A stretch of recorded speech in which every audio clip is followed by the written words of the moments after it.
Wir befinden uns in einem der vielen deutschen Polizeipräsidien. Hinter jeder dieser Türen arbeiten Polizeibeamte, um die Bevölkerung vor kriminellen Elementen zu beschützen.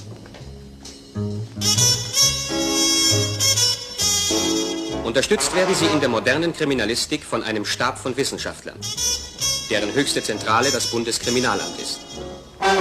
Wie groß diese Hilfe auch ist, die Aufklärung eines Verbrechens hängt doch letzten Endes von der mühevollen Kleinarbeit der einzelnen Kriminalbeamten ab. Von ihrer Erfahrung, ihrem Instinkt, ihrer Menschenkenntnis und nicht zuletzt von ihrer Hartnäckigkeit.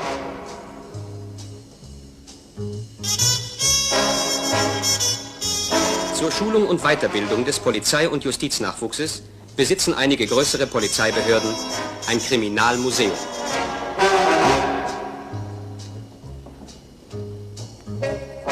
Selbstverständlich sind diese Museen für die Öffentlichkeit gesperrt. Und darum müssen auch Ort und Personen so verändert werden, dass für sie keine Rückschlüsse auf die tatsächlichen Vorgänge mehr möglich sind. Alles, was hier zu sehen ist, steht in mittel- oder unmittelbarem Zusammenhang mit einem Verbrechen. Erbrochene Tresore, Geräte zur Herstellung von Falschgeld, verschiedene Waffen,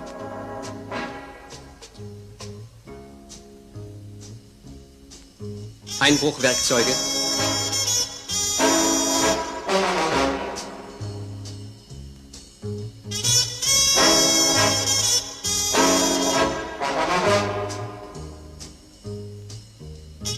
Mordinstrumente,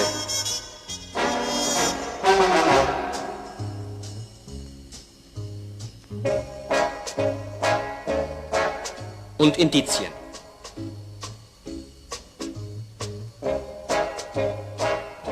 Heute sehen Sie die Geschichte dieses Schuhs.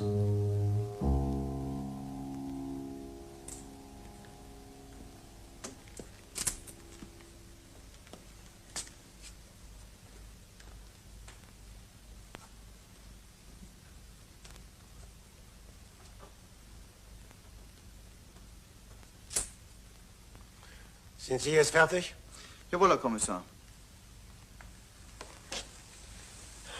Dieser Schuh, sehr eigenartig. Noch verschnürt. Das gibt's. Ich komme in meine Schuhe auch rein und raus, ohne sie erst aufzumachen. Nur eins verstehe ich nicht. Dass der Mörder seinen Schuh nicht mitgenommen hat. Na, Paulchen, wenn Sie jemanden umbringen und Sie glauben, er ist tot, plötzlich hält er Sie am Fuß fest, dann verlieren Sie auch die Nerven und hauen ab. Ohne Schuh. So, Herr Doktor, jetzt sind Sie dran. Eine genaue Zeit vom Eintritt des Todes kann ich natürlich erst nach der Obduktion sagen. Also Chef, Raubmord war es bestimmt nicht. Der Geldschrank ist intakt, Schmuck, alles da, nichts fehlt. Aber Selbstmord kommt wohl nach dem Tatbestand auch nicht in Frage. Vor allen Dingen, wir haben keine Waffe gefunden. Kein Mord ohne Motiv. Paulchen, es gibt leider so viele Motive, weshalb sich die Menschen gegenseitig umbringen. Ja, schade, dass kein Personal da ist. Das hat uns schon so oft weitergeholfen. Bis vor 5 Wochen war noch ein Dienstmädchen da, aber die hat geheiratet. Und seitdem kommt nur noch vormittags eine alte Frau zur Aushilfe.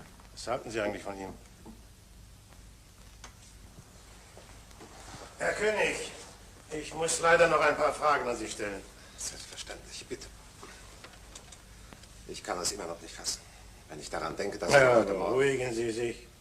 Ich kann Sie sehr gut verstehen. Ich bin auch verheiratet. Haben Sie Kinder? Nein. Also, Sie sind heute Morgen um 8 Uhr mit Ihrem Wagen nach Nürnberg gefahren. Und als Sie abends um 10:30 nach Hause kamen, da war die Eingangstüre nur angelehnt und Sie fanden Ihre Frau bereits tot hier vor. Ja, und dann habe ich sofort die Polizei verständigt.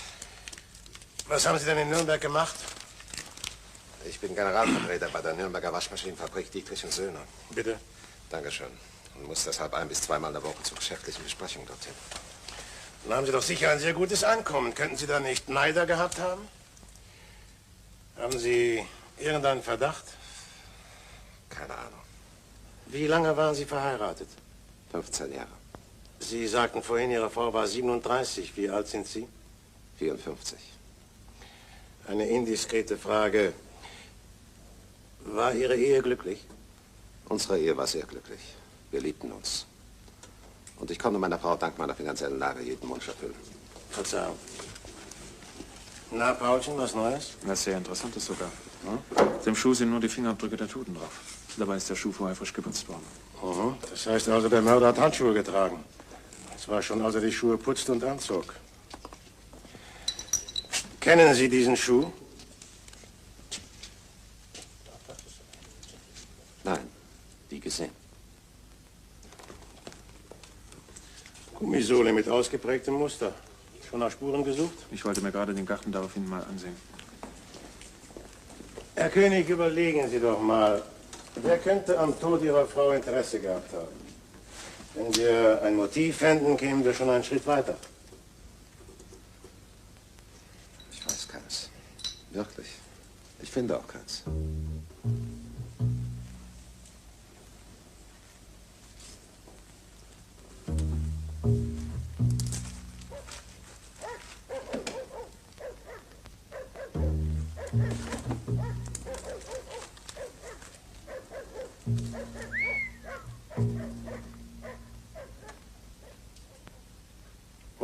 Mark, sagen Sie. Und in welcher Form wurde sie abgeschlossen? Als Lebensversicherung auf Gegenseitigkeit. Im Erlebensfall auszahlbar bei meinem 65. Lebensjahr. Die 100.000 Mark sollten für uns so eine Art zusätzliche Altersrente sein. Und wann haben Sie die Versicherung abgeschlossen? Vor 15 Jahren. Am 3. November. Das Datum wissen Sie noch ganz genau? Ja, es war an unserem Hochzeitstag. Schließlich war 17 Jahre älter. Und da wollte ich meine Frau auf jeden Fall sichergestellt Herr wissen. Wagner, ich bin fertig. Ja, und? Der Tod dürfte vor etwa 1,5 Stunden eingetreten sein. Wir haben jetzt 3 Minuten vor 11:30. Das wäre also gegen 22 Uhr. Ja, so ungefähr. Der Schuss traf die Frau direkt von vorn aus einer Entfernung von circa 1,5 bis 2 Metern. Kopfschuss. Einen genauen Bericht bekommen Sie nach der Obduktion von mir und da schicke ich Ihnen auch gleich das Geschoss mit. Gut, danke, Doktor. Na, was gefunden? Und ob? Was sehr Interessantes sogar. Kommen Sie mal mit.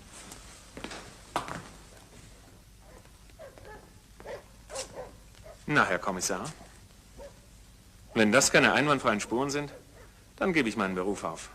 Das habe ich Ihnen schon öfter geraten, Paulchen. Die Spur läuft über den ganzen Rasen und kommt von einer kleinen Gartentür her, die auf eine hinter dem Grundstück vorbeilaufende Straße hinausgeht. Und damit fängt schon an, komisch zu werden. Die Türe ist nicht abgeschlossen und hat auch keinen Schlüssel. Da sie uralt und verrostet ist, müsste sie eigentlich quietschen, aber den Gefallen tut sie uns nicht. Sie ist ganz frisch geölt. Was sagen Sie jetzt? Bravo. Ja, dasselbe habe ich zu mir auch schon gesagt. Aber nun weiter. Augenscheinlich ist der Täter hier stehen geblieben. Die vielen Tritte weisen darauf hin. Und hat auf eine günstige Gelegenheit gewartet, um dann über die Verandatür in die Wohndiele zu gelangen. Das stimmt so, habe ich recht. Beides. Herr König, kommen Sie doch bitte mal raus. Der Täter muss durch die Tür am Ende des Grundstücks hereingekommen sein. Wie heißt die rückwärtige Straße? Rosenstraße. Aber das verstehe ich nicht. Die Tür ist immer abgeschlossen und der Schlüssel dazu fehlt schon mal weiß wie lang. Das Schloss ist ganz primitiv, da genügt ein Stück Draht. Sie und Ihre Frau haben diese Türe nie benutzt? Nein, wozu auch? Aber die Scharniere sind doch ganz frisch geölt. Ja, das verstehe ich nicht. Wer könnte denn das getan haben? Das weiß ich genauso wenig wie Sie. Tja, es ist mir klar, wieso die Eingangstür offen stand. Das sagten Sie doch vorhin. Ja, als ich kam, war sie nur angelehnt. Da die Spuren zwar von dort in den Raum hinein, aber nicht wieder hinausführen, müsste also der Täter... Durch den Vordereingang geflüchtet sein. Vielen Dank. Na, sehen wir mal nach, ob wir draußen was finden.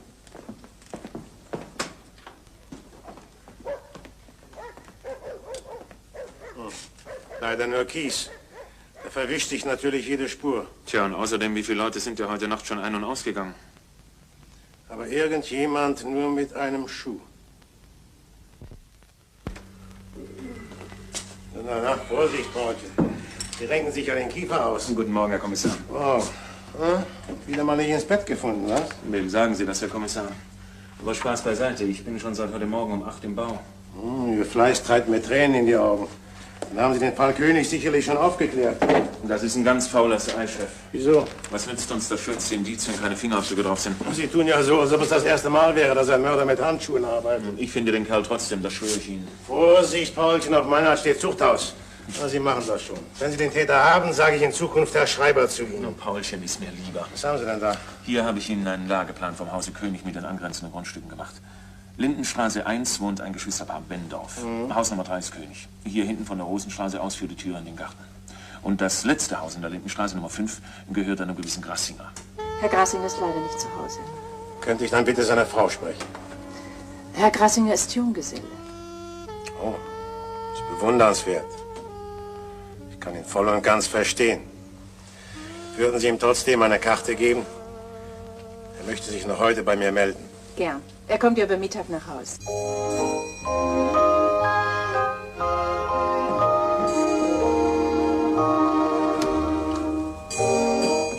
Herr Kommissar Wagner? Er kommt von der Polizei. Meine Schwester Amelie. Ich bin die jüngere von uns beiden. Ach, lächerlich, wir sind Zwillinge. Ich habe halt nur das Pech gehabt, eine halbe Stunde früher auf die Welt zu kommen als Sie. Also auf diesen Altersunterschied wäre ich wirklich nie gekommen. Die Damen sehen gleich jung aus. Ja, ich wollte Sie bitten, mir einige Auskünfte über Familie König zu geben. Sie sind ja Nachbarn. Wird sie nun endlich umgelegt? Ach, Amelie, immer musst du übertreiben. Es genügt uns schon, Herr Kommissar, wenn sie geköpft wird. Ich verstehe nicht, wieso. Wer soll geköpft werden? Na ja, die große Linde im Grundstück nebenan. Ja, die ist in den beiden letzten Jahren derart gewachsen, dass sie uns die ganze Sonne wegnimmt. Und weil Herr König schließlich stets hier in seinem Garten nichts dagegen unternimmt, haben wir uns an die Polizei gewendet. Darf ich Ihnen jetzt die Linde zeigen? Ich muss Sie enttäuschen, meine Damen. Ich komme nicht wegen der Linde, ich komme wegen eines Mordes. Wegen eines Mordes? Wegen eines wirklichen wie in einem Kriminalroman? Leider ja. Frau König wurde letzte Nacht erschossen. Elisabeth, wie schrecklich.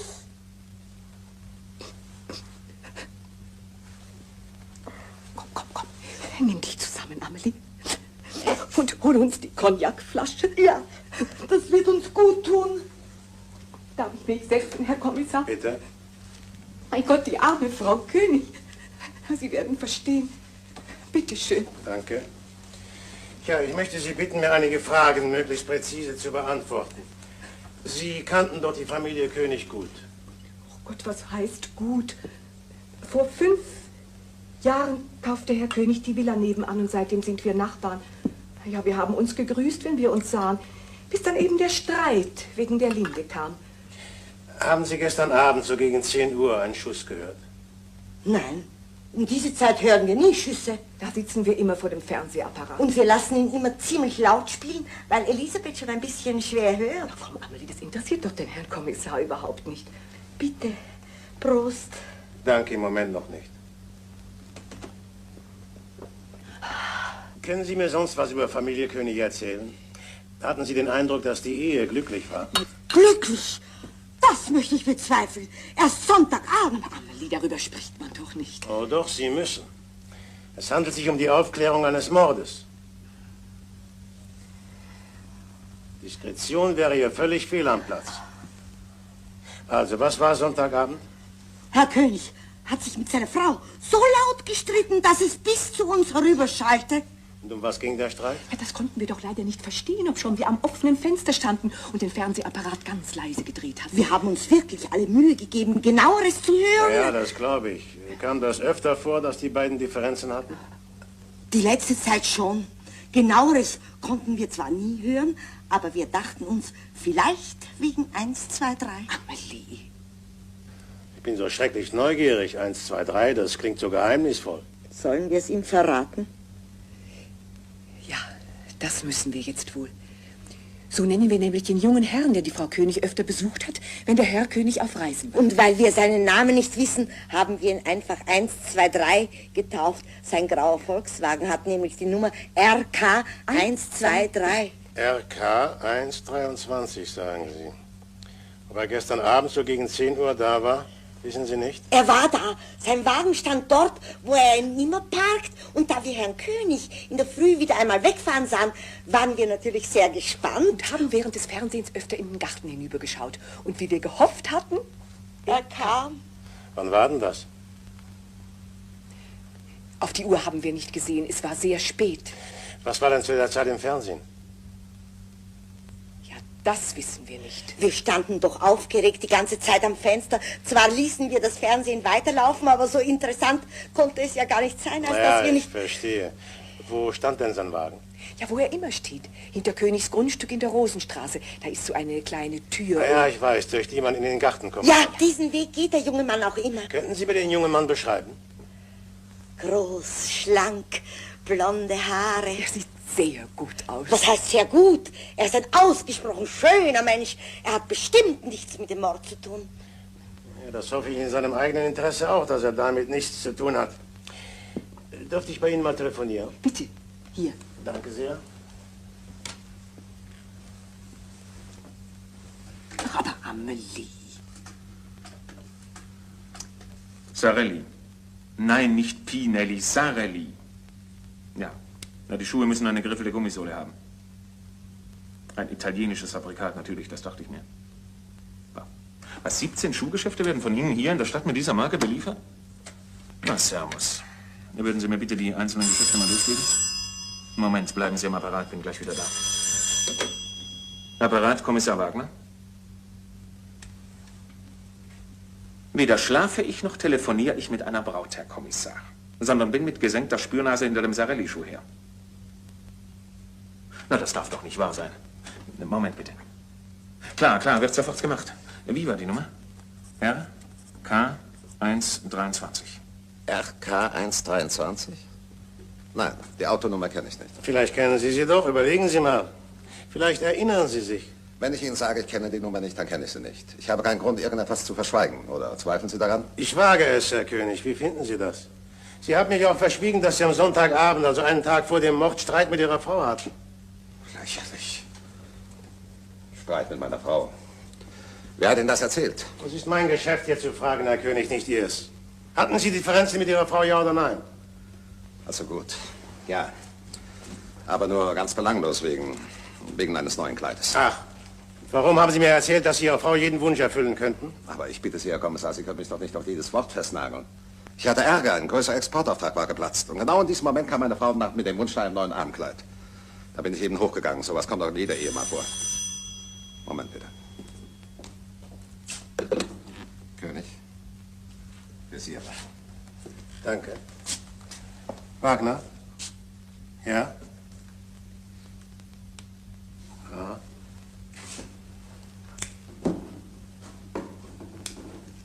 Ja. Und bei wem? Danke.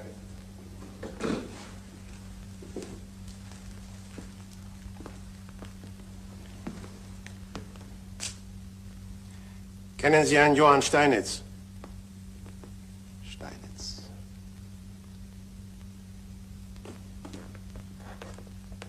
Nein. Na schön. Er ist Verkäufer im Autohaus Eckmann. Kennen Sie das auch nicht? Keine Ahnung. Eckmann? Nie gehört. Das wäre im Moment alles. Wiedersehen, Herr König. Auf Wiedersehen.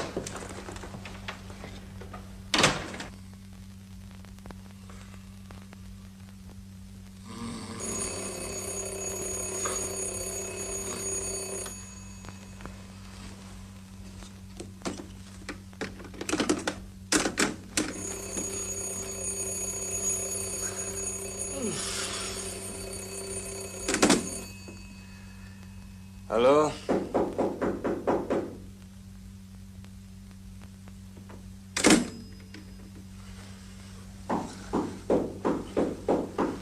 Ja, Moment. Kommen wir gleich. Oh. Ja. Guten Morgen. Was ist denn los in aller Herrgottsfrühe? Wir kaufen nichts. Kriminalpolizei. Darf ich einen Moment hereinkommen? Danke, sehr liebenswürdig. Was haben Sie gesagt? Polizei? Moment mal, das muss ein Missverständnis sein. Ich habe ein lückenloses Alibi. Für was? Für alles. Ich gehe ohne Alibi nicht einmal in die Kirche. Das ist sehr klug von Ihnen, Herr Steinitz. Wie kommen Sie denn auf Steinitz? Bin ich ja gar nicht. Ach. Sie sind nicht Johann Steinitz? Nein, überhaupt nicht. Mein werter Name ist Berger, mit Vornamen Teddy. Mhm. Und, was machen Sie hier? Schlafen, Herr Kommissar. Oder ist das neuerdings polizeilich auch nicht mehr gestattet? Das kommt ganz auf die Umstände an. Letzte Nacht ganz hübsch hier gefeiert, wie? Tja, muss Ihnen sagen, Herr Kommissar, es war ein reizender Abend.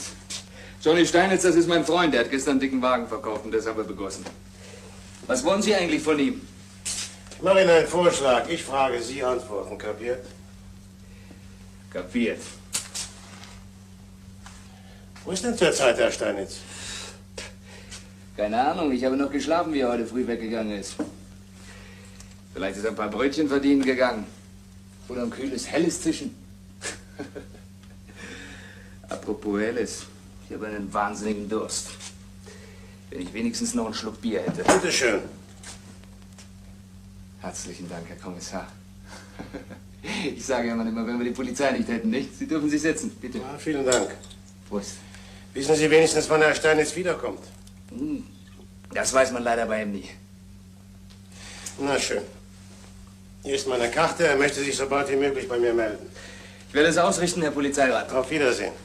Auf Wiedersehen. Der Tag fängt gut an. Herein.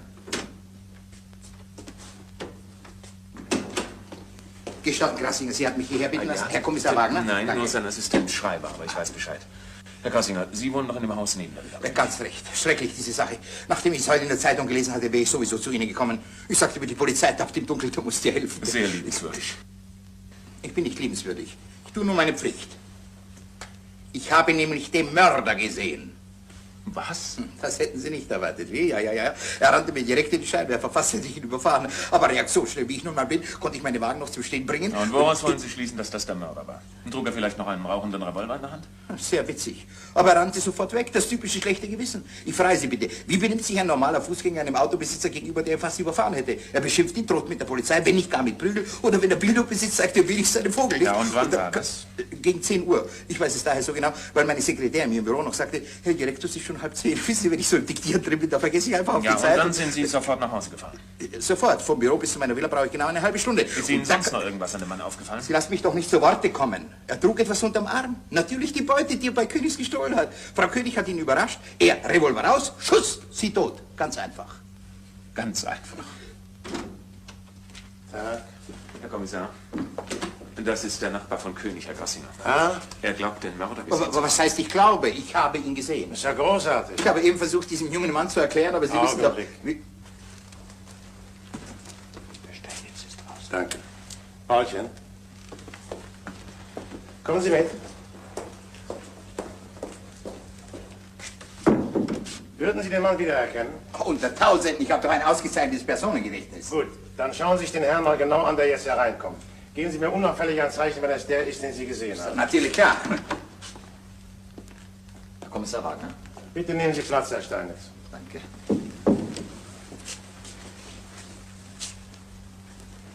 Führen Sie den Herrn in die Fahndungskartei und zeigen Sie ihm unsere Bilderbücher. Dankeschön. Bitte, Herr Grassinger.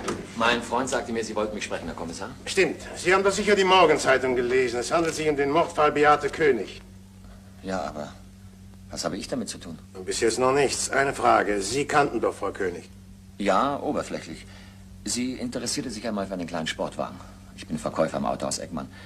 Wir machten ein paar Probefahrten, aber leider zerschlug sich dann das Geschäft. Ihr Mann war wohl dagegen. Sie kennen auch Herrn König? Nein, er trat nie in Erscheinung. Darf ich rauchen? Bitte?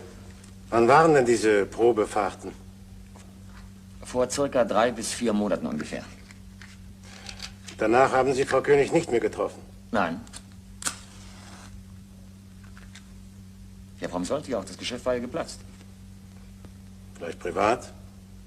Sie war doch immerhin eine sehr attraktive Frau. Dann muss ich Sie leider enttäuschen, Herr Kommissar. Nein. Tatsächlich?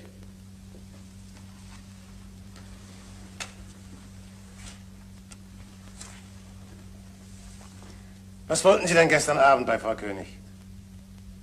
Gestern Abend? Wie kommen Sie denn darauf? Gestern Abend war ich mit meinem Freund Teddy im Kino. Von 8:30 bis 10:30, die glorreichen 7. Ja, hier ist noch meine Karte. Ja, und dann waren wir noch in unserer Stammkneipe und als dort Polizeistunde war, sind wir noch mit ein paar Flaschen zu mir gezogen. Ja. Heben Sie sowas immer auf? Zufall. Zufall. Was haben Sie eigentlich für eine Schuhgröße? 42, warum?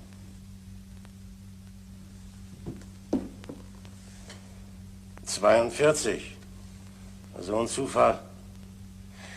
Kennen Sie den Schuh? Ja, ich habe die gleichen zu Hause. Sie geben also zu, dass dieser Schuh Ihnen gehört? Nein, ich habe nur gesagt, dass ich auch so ein paar habe, aber die stehen natürlich bei mir im Schrank. Beide Schuhe? Ja, selbstverständlich alle beide. Ja, Sie können ja gerne mitkommen, sich überzeugen. Machen wir. Aber vorher möchte ich Sie noch zwei reizenden Damen vorstellen. 1, 2, 3. Es freut mich, meine Damen, dass Sie den Herrn sofort wiedererkannt haben. Darf ich vorstellen, Herr Johann Steinitz. Johann. Johnny. So werde ich von meinen Freunden auch immer genannt, aber woher wissen die Damen das? Oh, die Damen wissen noch viel mehr. Erzählen Sie doch mal, Herrn Steinitz, woher Sie ihn so gut kennen. Von Frau Beate König. Sie haben sie doch immer besucht. Wenn Ihr Mann verreist war. Erst gestern Abend. Nein, gestern wieder. Abend, also wirklich, Herr Kommissar, gestern Abend, weil... Ist Ihnen nicht gut? Wollen Sie sich setzen? Ich glaube, Herrn Steinitz ist etwas flau im Magen. Vielleicht einen Cognac. Lieber einen starken Kaffee, wäre das möglich? Ich mach schnell einen. Nein, den Kaffee koche ich. Fratz, immer musst du dich vordrängen. Aber du hast dich doch vorgedrängt. So, jetzt sind wir unter uns. Bekennen Sie mal Farbe. Waren Sie in der Villa König, ja oder nein? Aha. Was wollten Sie von Frau König? Ich war befreundet mit Frau König. Na, endlich. Erzählen Sie mal weiter. Was war gestern Abend? Aber gestern Abend war ich bestimmt Die nicht dort. beiden Damen haben Sie gesehen, und zwar genau um die Zeit, als Frau König ermordet wurde. Aber ich war nicht dort, ich schwöre es Ihnen. So. Da wäre der Kaffee. Aber ich habe ihn gekocht. Wir haben ihn zusammen gekocht. Bitte, meine Damen, haben Sie Herrn Steinitz gestern Abend gesehen, ja oder nein? Natürlich. Ihr grauer Volkswagen stand doch hinten an der Gartentür, dort, wo Sie immer parken. Na, was sagen Sie nun? Mein grauer Volkswagen? Sie haben doch die Nummer RK 123. Ja, das ist mein Kennzeichen, aber gestern kann mein Wagen gar nicht dort gestanden haben. Er ist nämlich seit gestern Morgen in der Reparatur. Ach. Wo habe ich denn die Auftragsbestätigung von der Werkstatt? Meine Damen, Sie haben mir doch gesagt, dass Sie die Nummer erkannt hätten. Ja, das nicht direkt. Dazu war es ja schon zu dunkel. Und da es auch ein grauer Volkswagen war, glaubten wir Glaubten wir, natürlich... jeder vierte Volkswagen ist grau. Und durch so eine Aussage bringen Sie mich unter Mordverdacht. Hier ist der Reparaturschein, sonst glauben Sie mir ja wohl doch nicht. Dazu habe ich wohl auch allen Grund. Darf ich mal telefonieren? Bitte. Danke. Ich habe heute Vormittag schon dem Kommissar gesagt, dass Sie bestimmt kein Mörder sind. Wollen Sie nicht wenigstens unseren Kaffee probieren? Vielen Dank. Sicher ist er sehr gut. Elisabeth, es besucht uns jemand. Kommissar Wagner. Ja. Ist bei Ihnen ein Volkswagen RK 123 in Reparatur? Ah, wann wurde der Wagen eingeliefert? Ist gut, ich warte. Herr Kommissar, dieser nette junge Herr möchte Sie sprechen. Na, was Neues? Und auch. Der Grassinger von nebenan hat in der Kartei den Mann identifiziert, den er gestern Nacht in seinem Scheinwerfer hatte. Moment. Ja? Vielen Dank. Guten Tag. Und, wer war der Mann? Ein alter Bekannter von uns. Er heißt Möhring. Karottenwilli? Er hat wegen Einbruch wieder mal 2 Jahre gesessen und ist vor 8 Tagen entlassen worden. Ich habe schon die Fahndung auf ihn gehetzt. Ist noch einer mehr, der in Frage kommen könnte. Vor ein paar Minuten habe ich schon gedacht, ich hätte den Kerl. Ist wieder nichts. Ich komme mit den Sarelli-Schuhen auch nicht weiter, Chef. Davon sind so viele in der Stadt verkauft worden, dass ich natürlich keinen Verkäufer mehr erinnern kann. Gut, dass Sie mich an die Schuhe erinnern. Nun, Herr Kommissar, habe ich gelogen mit dem Wagen? Nein? Ja, da kann ich aber gehen. Nein, noch nicht. Ja, was wollen Sie denn noch von mir? Mein Kollege möchte sich bei Ihnen zu Hause mal die Schuhe ansehen. Sie wissen schon, welche ich meine. Bitte, wenn Sie unbedingt wollen. Aber ich sage Ihnen, Sie werden damit genauso Schiffbruch allein wie vorhin mit meinem Wagen. Meine Damen, der Kaffee war vorzüglich. Herr Kommissar, ich darf ja wohl vorausgehen. Mit dem größten Vergnügen. Ja, meine Damen, ich muss schon sagen, Sie haben mich da in eine peinliche Situation gebracht. Ich nehme an, Sie kennen den Wagen und plötzlich stellt sich heraus, es ist ein ganz anderer. Ja, das war doch auch ein grauer Volkswagen. Bei Herrn Königs Automobil wäre uns das bestimmt nicht passiert, Herr Kommissar.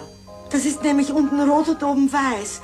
Erst gestern, als Herr König spät abend wieder wegfuhr. Wir standen gerade in der Küche und machten unseren Schlaftrunk. Altes Familienrezept.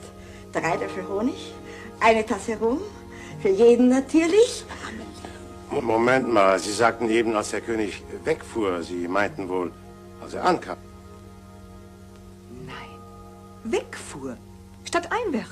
Wann war denn das? Das Fernsehen war gerade zu Ende. Leider wie immer zu früh. Und da 1, 2, 3 auch weg war, konnten wir ja beruhigt ins Bett gehen. Und diesmal täuschen Sie sich ganz bestimmt nicht. Ausgeschlossen, Herr Kommissar. Herrn Königswagen kennen wir genau. Unten rot und oben weiß. Wie bin ich bloß auf diese verrückte Idee gekommen, mit dem Teddy hier noch weiter zu saufen? Das kenne ich von mir, Herr Steinitz.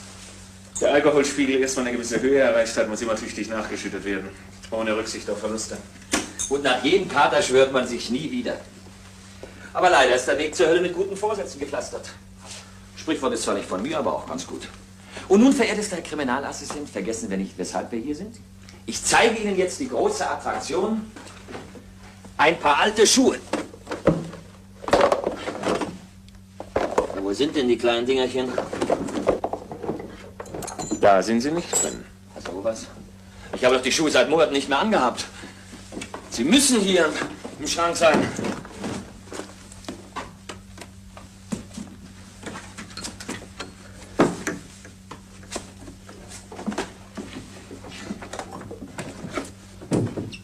Gott sei Dank, hier sind Sie ja. Jetzt habe ich mir aber wirklich erschrocken. Das ist der rechte.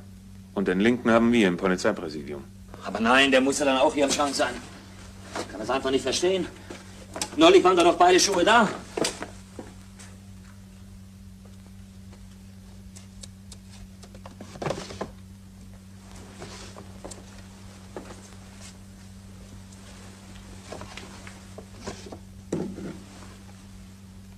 Und was ist das hier?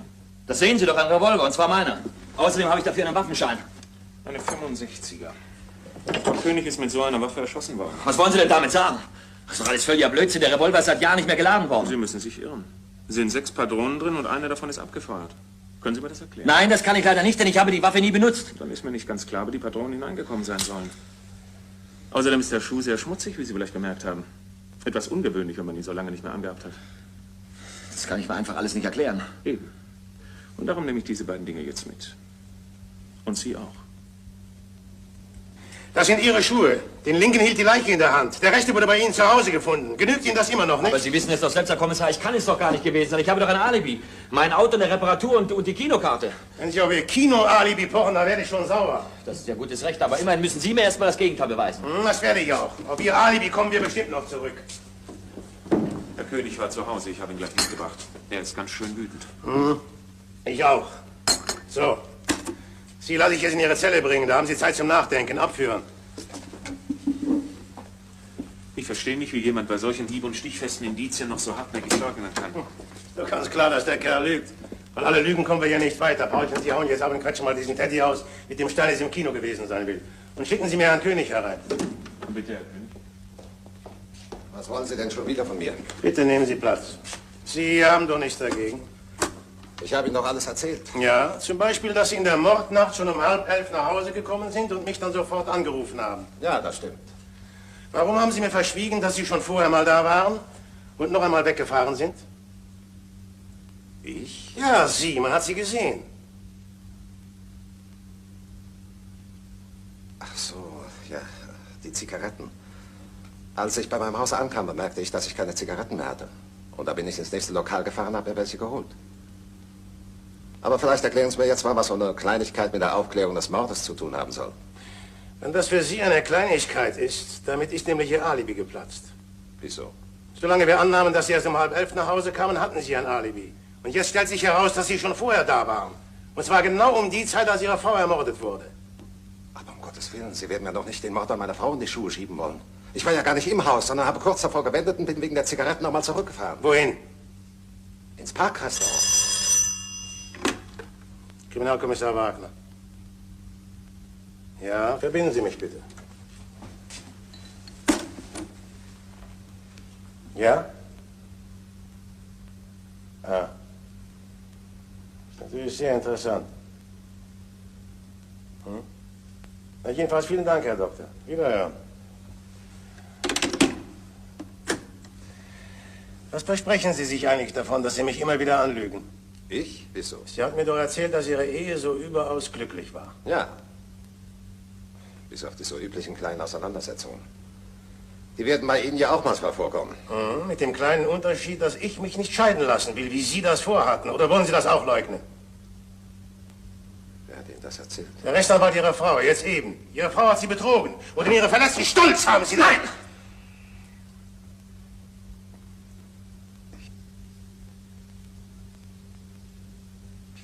Liebeserklärung. Das würde ich in Ihrer Lage auch für das Beste halten. Also, Sie wollten sich scheiden lassen, weil Ihre Frau einen Liebhaber hatte. Wann haben Sie das erfahren? Vor ungefähr 4 Wochen. Warum haben Sie nicht sofort die Scheidung eingereicht? Mein Gott, schließlich war ich 15 Jahre verheiratet. Und ich liebte ja meine Frau noch.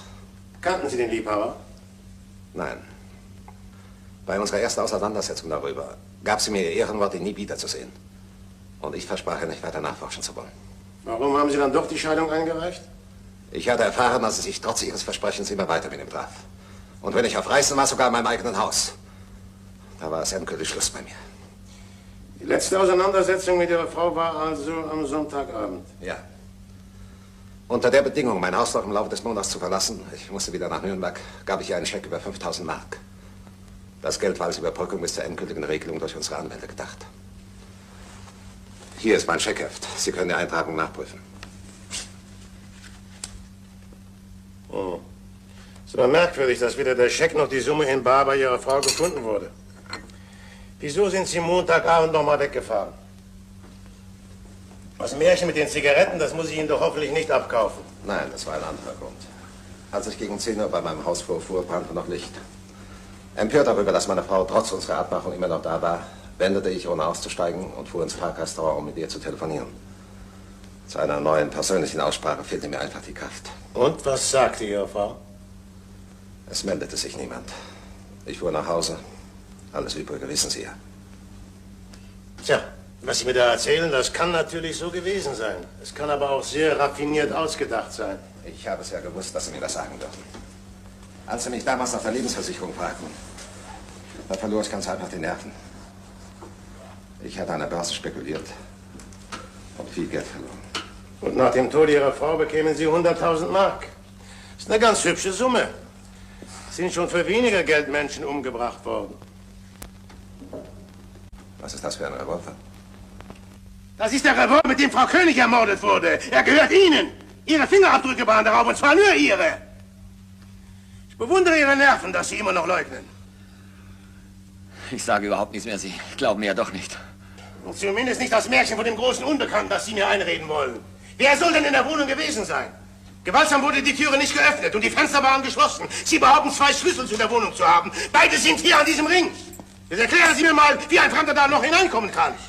Ich muss Ihnen ja nicht meine Unschuld beweisen, sondern Sie mir meine Schuld. Versuchen Sie es doch. Hören Sie mal, Sie fangen an, mich zu langweilen.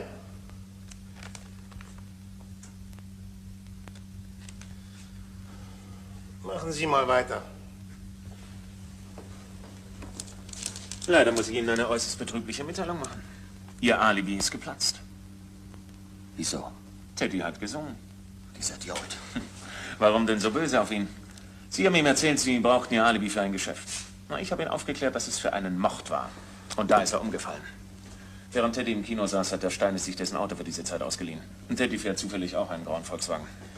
Nicht ärgern, nur wundern. Besser ein Scheck platzt als ein Alibi. Die 5.000 Mark, die haben Sie doch bei der Bank abgehoben. Oder nicht? Das ist Ihre Unterschrift. Tja, wir wissen alles. Ich habe es aber trotzdem nicht getan. Ich will ja gerne zugeben, dass ich gestern Abend dort war. Frau König hatte mich hinbestellt. Sie wollte sich scheiden lassen und noch in derselben Nacht in ein Hotel ziehen. Dieser Scheck hier, der war als Anzahlung für eine Wohnung gedacht, die ich für uns beide besorgen sollte. Erst als der Mord am nächsten Tag in der Zeitung stand, habe ich mir aus Angst ein Alibi besorgt. Von Angst habe ich bei Ihnen nicht viel gemerkt. Im Gegenteil. Ihr schnelles Schalten in Bezug auf Ihr Alibi war bewundernswert. Nur eins haben Sie vergessen.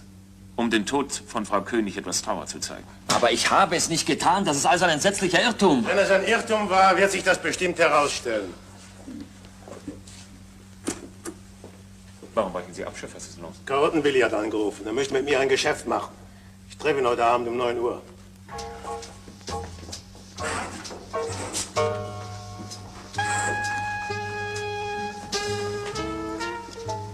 Herr Willi, da bist du ja. Guten Abend, Herr Kommissar. Ich hab schon gedacht, Sie kommen ja nicht mehr. Ist doch selbstverständlich, wenn ich verabredet bin. Ich komme ja sogar dann, wenn man mich nicht erwartet. Aber selten alleine. Gewöhnlich kommt die Polizei dann nur an Rudeln. Alte Freunde wie wir, die reden doch viel leichter unter 4 Augen miteinander. Außerdem, wenn es dich beruhigt, Kollege Schreiber wartet draußen. Schöner Zug an ihm. Teures Stück? Zigarette? Danke, nein. Gekauft. Kleines Helles, bitte. Auf meine Rechnung, zahle ich die Molle. Na, was hast du mir denn für ein Geschäft vorzuschlagen? Ich habe gehört, Sie suchen mir. Mordsache König. Allerdings, weil du zur fraglichen Zeit am Tatort gesehen wurdest. Das wird sich ziemlich dämlich benommen haben. Ich mache Ihnen einen Vorschlag, Herr Kommissar. Ich sage Ihnen, was ich weiß, und Sie lassen den Fahndungsbefehl zurückziehen. Abgemacht? Geht in Ordnung. Aber erst will ich wissen, danke. Erst will ich wissen, was du mit der Sache zu tun hast. Alles, was mit dem Mordfall nicht in Zusammenhang steht, interessiert mich nicht. Das ist ein Wort, Herr Kommissar. Unser einer sollte doch nur mit den Leuten von der Mordkommission verkehren. Also, schieß mal los. Der Schuss in der Villa König ist genau 8 Minuten nach 10 gefallen. Woher weißt denn die Zeit so genau? Was, den Schuss hören auf meine Uhr kicken war der 1. Ich hab mal gleich gesagt, Willi, das ist ein Schuss gewesen. Du bist in der Nähe, kick nach, wie spät das ist. Nachher gerätst du noch unter Verdacht. Also 8 Minuten nach 10. Wo warst du in dem Moment? Hinter der Villa um der Ecke. Hast du nach dem Schuss jemand aus der Villa rauskommen sehen? Nee, ich bin ja gleich abgehauen. Ich wollte ja weg so schnell wie möglich. Das war das. Da bin ich da beinahe von das Auto überfahren worden. Schönen Schlips haben sie an der Kasse. Gekauft. Apropos Auto. Hast du um die Zeit hier, Ecke Rosenstraße, den grauen Volkswagen gesehen? Nee, in der Rosenstraße war ich ja nicht. Ich bin ja aus dem... Wo ist der? Ach, hier ist der Fürstenpark. Ja, da steht da aufgeschrieben. Da bin ich aus dem Fürstenpark gekommen und da hat hier eine Plantanstraße, da hat so ein hellblauer Kamangia gestanden. Ich nehme an, der hat die Dame gehört, wo ich die Hand... Die Dame, wo ich die Handtasche... Wo ich die Handtasche gefunden habe. Was denn für eine Dame? Was für eine Handtasche? Herr Kommissar, ich habe die Handtasche gefunden, ganz ehrlich gefunden. Ich kann Ihnen da beweisen mit einer... Nee, das ist die falsche. Ich kann Ihnen... Was meinen Sie denn, wenn ich... Was ist das für eine Brieftasche? Ach, das war ja... Nee, ich habe ja extra, das steht da in der Annonce. Hier, das kann ich ja, das habe ich da... Hier, keine Ordnung, ist das bei mir. Hier, schwarze Damenhandtasche verloren. Ehrlicher Finder kann dieselbe samt Inhalt behalten, wird aber gebeten, die Papiere abzugeben, die in 50 Mark Belohnung in der Viola-Bar. Hier, da steht das schwarz auf weiß, dass ich sie nicht geklaut habe hier. Ja, alles gut, Willi. Die Handtasche interessiert mich auch weniger als die Besitzerin. Kann ich verstehen. Dufte Puppe. Sängerin. Lilly Barkhoff heißt sie. Um Mitternacht beginnt mein Tag. Wie lange das wohl noch so dauern mag. Den verrückten Tageslauf, alles geb ich gerne auf, wenn der eine mich nur liebt, mein Herz ist frei.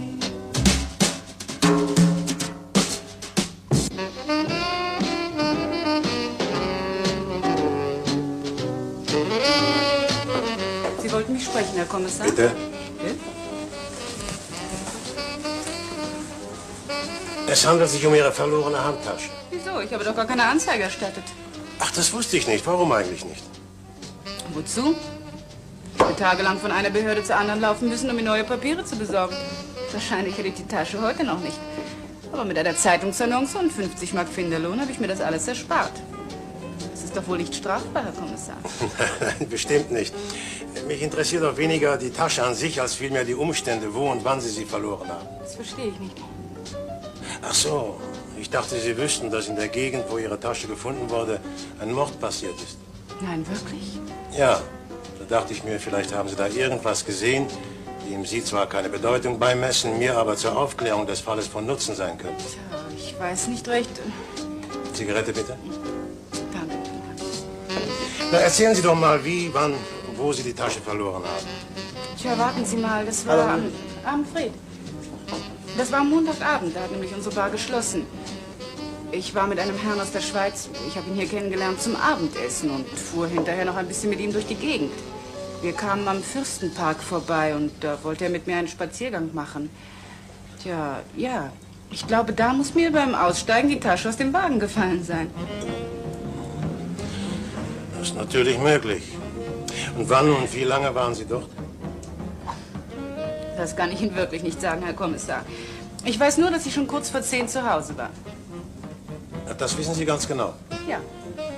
Ich weiß es deshalb so genau, weil ich bei meiner Ankunft den Portier nach der Zeit fragte. Aber Sie müssen mich jetzt entschuldigen, ich muss arbeiten. Moment, nur noch eine Frage. Dieser Schweizer Herr, wissen Sie zufällig seine Adresse? Keine Ahnung, nein. Ich weiß nur, dass er am nächsten Tag abreisen wollte. Er nannte sich Dr. Jürgli. Na, vielen Dank, Frau Lemberg. Bitte zahlen.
Mann, das dauert aber lange.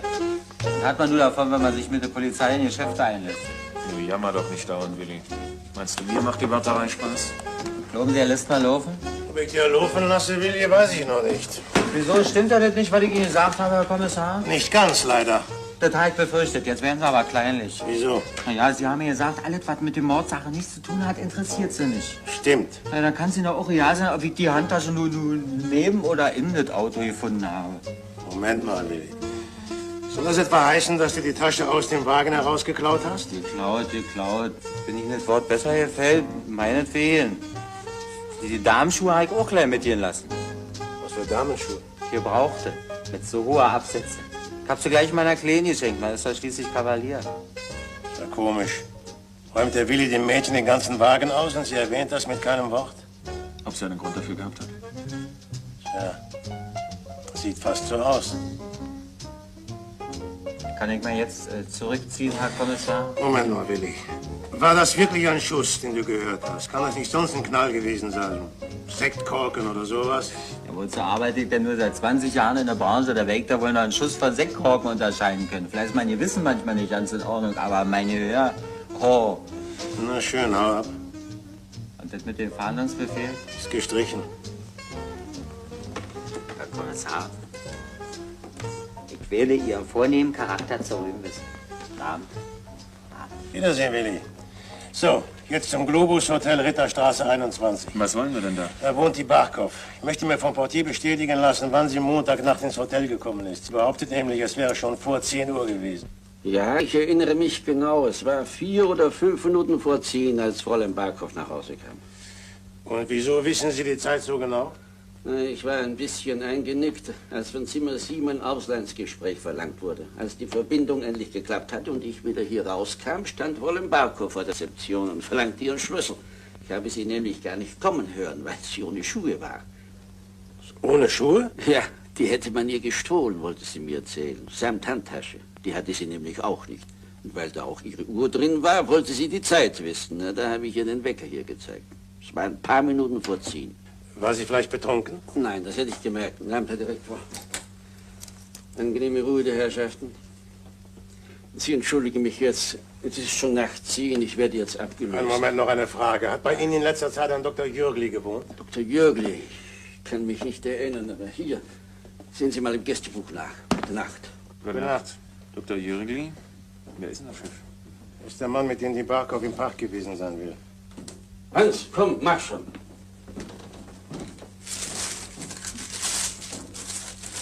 Was ist denn los? Was los ist? Dein Dienst beginnt um 10. Außerdem sind 2 Kriminaler vorne. Na, wenn schon. Hey, vielleicht ziehst du dir erst mal deine Jacke an. Chef, ich hab's. Dr. Jürgli? Nein, hier. Lili Barkow. Zugezogen von Wendelstraße 8. Ja, und? Bei Steinitz. Das ist ja interessant. Hat vorher bei Steinitz gewohnt. Der Gast, das Zimmer 11 will um 6:30 Uhr geweckt werden, dass du es nicht wieder verschläfst. Wie oft soll ich Ihnen denn noch sagen, dass ich nicht verschlafen habe? Ja, schon gut. Jedenfalls lass dir das nächste Mal was Besseres einfallen und schieb's nicht auf die Uhr. Guten Abend, die Herren. Was haben Sie denn für einen Kummer mit der Uhr? Also ist neulich eine halbe Stunde nachgegangen und ich habe einen Gast anstatt um 7 erst um 7:30 geweckt. Ach, das war heute Morgen? Ja. Aber woher wissen Sie denn das? Wir wissen alles. Sagen Sie mal, ist Fräulein Barkow gestern Abend nach 10 Uhr noch mal weggegangen? Fräulein Barkow? Ich glaube schon. Ja, aber nur für eine halbe Stunde. Jetzt erinnere ich mich. Entschuldigung. Hotel Globus? Ihnen bitte?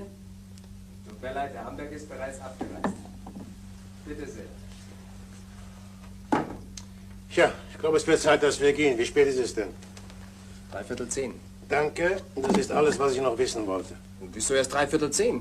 Dann hat der Alte mich ja schon wieder zu früh gerufen. Nein, Sie irren sich. Die Uhr geht wieder mal nach. Wir haben sie eben zurückgestellt. Das verstehe ich nicht. Soll das ein Witz sein? Nein, nur ein perfektes Alibi.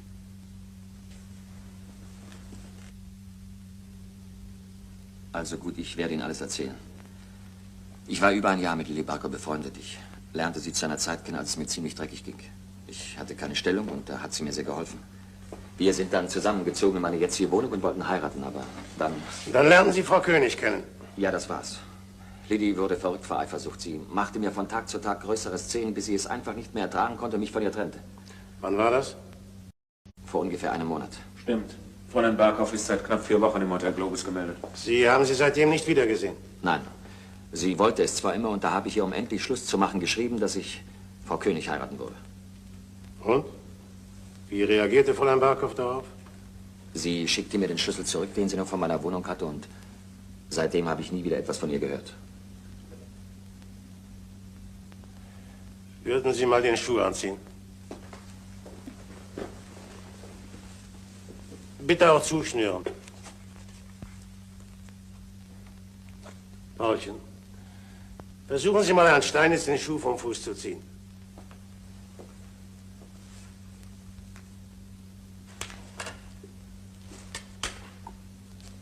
Es geht nicht. Danke.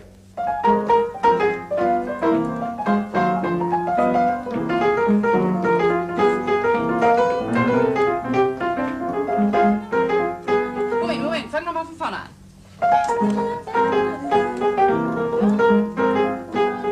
Moment, aber kannst du es nicht ein bisschen langsamer nehmen?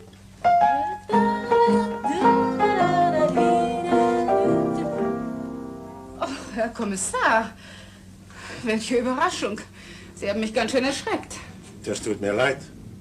Kommt mein Besuch Ihnen wirklich so überraschend? Ich verstehe Sie nicht. Aber wenn Sie noch irgendwelche Fragen an mich haben sollten, ich bin in einer Stunde wieder in meinem Hotel. Wie Sie sehen, habe ich jetzt Probe. Würden Sie uns bitte mit Fräulein Barkow allein lassen?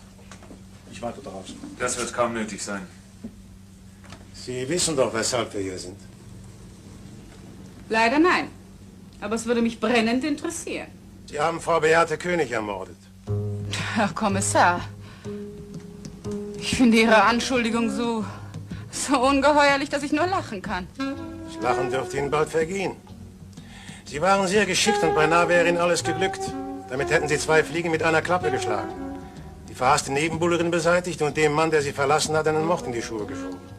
Bitte, erzählen Sie nur weiter. Fangen wir mit dem Hauptindiz an. Diesen Schuh hier hielt die Leiche umklammert. Soll wohl mein Schuh sein, was? Nein, aber der von Herrn Steinitz. Und Sie hatten ihn der Toten in die Hände gedrückt. Um Steinitz zu belasten, hatten Sie seine Schuhe angezogen, die Sie vorher zusammen mit dem Revolver aus seiner Wohnung geholt hatten. Interessant. Wie denn? Ich habe nämlich Steinitz den Schlüssel, den ich von der Wohnung hatte, lange vorher zurückgeschickt. Nicht ohne vorher sich einen Nachschlüssel anfertigen zu lassen. Sehr schön. Und? Sie verfolgten Steinitz an dem Abend, als er zu Frau König ging. Wechselten im Auto ihre eigenen Schuhe gegen diese hier um, gingen Steinitz durch den Garten nach und versteckten sich auf der Terrasse. Ich bewundere Ihre Kombinationsgabe. Ihr Pech war nur, dass man ihnen inzwischen aus dem Wagen ihre eigenen Schuhe gestohlen hatte. Dadurch waren sie gezwungen, bevor sie den Revolver und den rechten Schuh als Belastungsmaterial in die Wohnung von Steinitz zurückbrachten, nochmal ins Hotel zu fahren, wo sie in einem unbewachten Augenblick die Uhr des Portiers um eine halbe Stunde zurückstellten.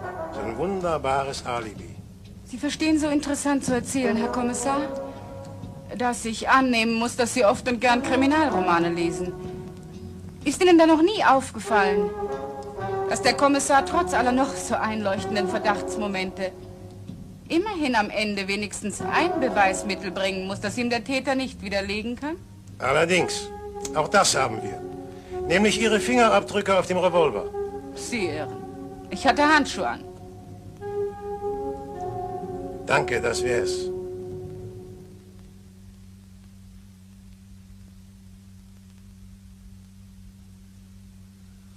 Kommen Sie.